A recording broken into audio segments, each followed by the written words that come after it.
Halo, jumpa lagi dengan saya Budak Bangka. Kali ini kita akan melihat fenomena mu'alaf yang sering berbohong. Kita tahu bahwa memeluk agama itu merupakan keputusan pribadi dan itu hak setiap orang yang harus dihargai.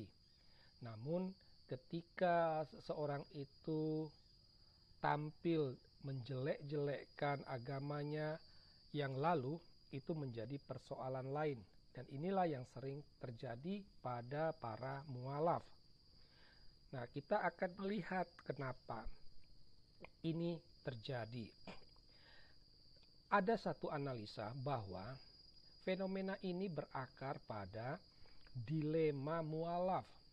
Jadi ketika seseorang itu sudah masuk Islam, dia menemukan, ya bisa saja dia menemukan kebobrokan Islam, entah itu ajarannya, entah itu kehidupannya, dia merasa berat, ya.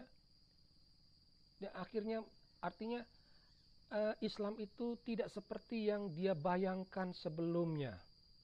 Nah, tetapi ketika dia mau mundur tak bisa, ya. Karena apa? Kalau murtad itu akan dibunuh. Ini ajaran Islam yang didasarkan pada hadits Bukhari.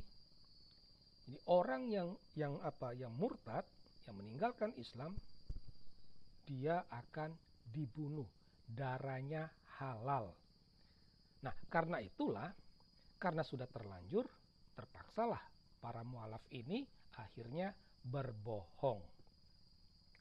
Nah, kita bisa melihat misalnya seperti Haja Irene yang mengaku mantan biarawati, pakar kristologi, atau Ustadz Bangun Samudra, mantan pastor lulusan S3 Vatikan, Ustadz Felix Yao, atau Stephen Indra Wibowo yang mengaku mantan frater, anak petinggi PGI.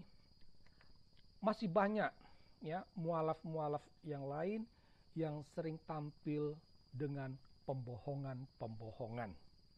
Dari sinilah publik bertanya, apa tujuan dari kebohongan mereka tersebut? Apa alasan para mualaf ini berbohong dengan kebohongan yang terang benderang? Kami menemukan setidaknya ada 4 alasan, yaitu alasan sosial, alasan popularitas, alasan ekonomi, dan juga alasan keselamatan yang menjadi motif dari kebohongan-kebohongan tersebut.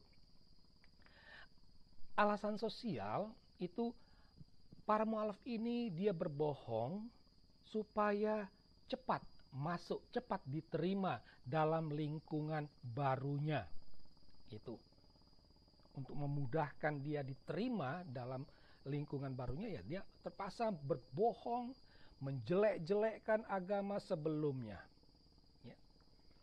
Sedangkan alasan popularitas dan alasan ekonomi ini saling berkaitan. Ya.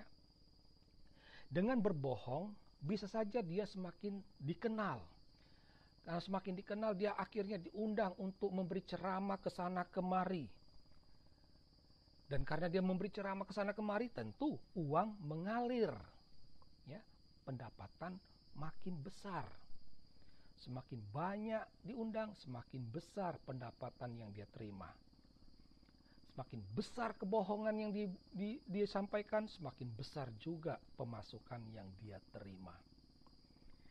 Sedangkan alasan keselamatan ini dikaitkan dengan ajaran Muhammad, ya, bahwa siapa yang berhasil mengislamkan orang kafir, dia pasti masuk surga.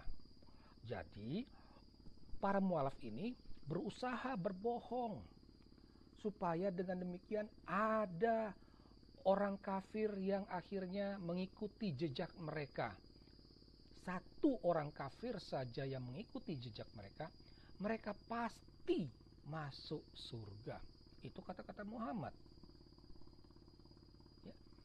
Nah, jadi inilah motif ya di balik kebohongan-kebohongan yang disampaikan oleh para mualaf. Nah, sekalipun motifnya terang benderang, ya tampak jelas bahwa umat Islam senang dan MUI bungkam, ya, melihat sikap umat Islam dan sikap MUI ini. Publik di luar, mereka akhirnya menyimpulkan bahwa orang Islam itu suka dibohongi dan suka dibodoh-bodohi, ya. Ini kesimpulan sederhananya. Nah, dari uraian alasan para mualaf ini berbohong, ya, dengan melihat motif-motifnya, yang menarik bagi kita itu adalah sikap umat Islam dan sikap MUI terhadap kebohongan tersebut, yaitu senang, diam. Jadi sekalipun kebohongan yang diwartakan oleh para mualaf ini begitu terang benderang, sikap yang muncul dari umat Islam dan MUI itu adalah senang dan diam. Ini menarik. Ya. Mengapa mereka diam? Mengapa mereka senang? Sekalipun apa yang dilakukan oleh para mualaf ini justru merusak citra agama Islam. Ya.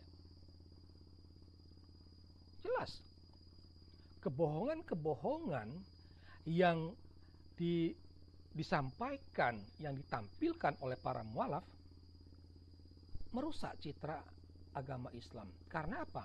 Karena publik langsung mengkaitkan dengan agama Islam. Sehingga tidak heran kalau muncul tudingan bahwa agama Islam itu adalah agama pembohong. Ya. Agama yang penuh dengan kebohongan. Jadi jangan salahkan publik membuat kesimpulan ini. Karena apa? Karena sikap umat Islam yang senang, sikap MUI yang diam, itu menandakan bahwa mereka menyetujui kebohongan-kebohongan yang diwartakan oleh para mualaf. Kalau mereka menyetujui, ya tidak salah orang menilai Islam adalah agama pembohong. Nah, inilah penjelasan singkat terkait tentang fenomena mualaf yang suka berbohong. Semoga penjelasan ini semakin membuka wawasan kita. Sekian dan terima kasih.